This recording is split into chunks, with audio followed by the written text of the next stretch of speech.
em đi từ khó chính bái em qua ở ngã và quy chẳng đâu nô lỡ lọ ấy sẽ luôn lâu xa na huye ở cầu hôm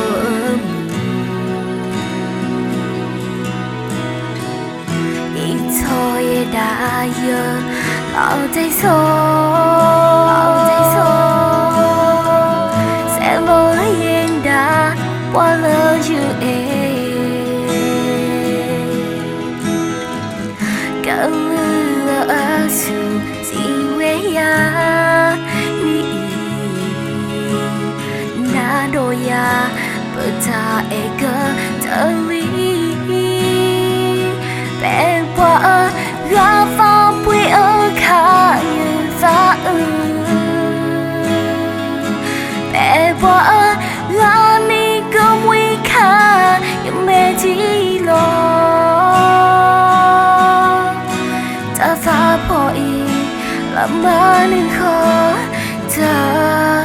để nhà từ giờ lấy khó lối về muốn đi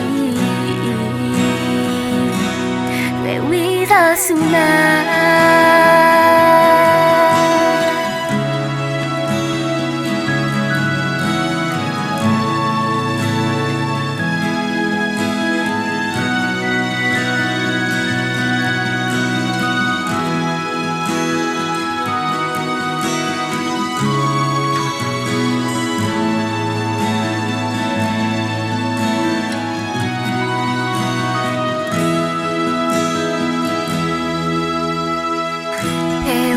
ta em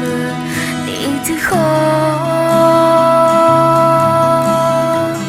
chỉ bái em qua ở ngã và quy chẳng đâu nô lỡ lọ ấy sẽ luôn lâu xa đã huye ở cầu hôm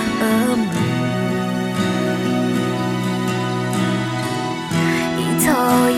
đã giờ lo tay số sẽ lối em đã qua lỡ như em cả lửa ở sự gì quê ya ni na đôi ya bờ ta e cỡ trở lý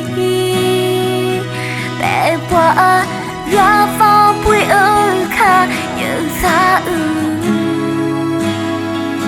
bé qua ra ni cơ nguy khá như mẹ chỉ lo ta xa bụi mà nên khó thở về nhà từ giờ lại khó lối che muốn đi vida suna qua ở ra pha bụi ở khá nhớ ra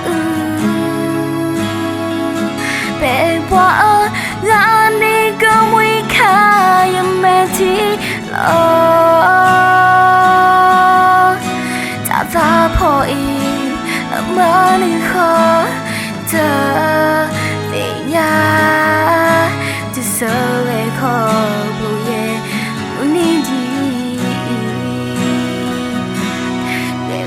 vida suna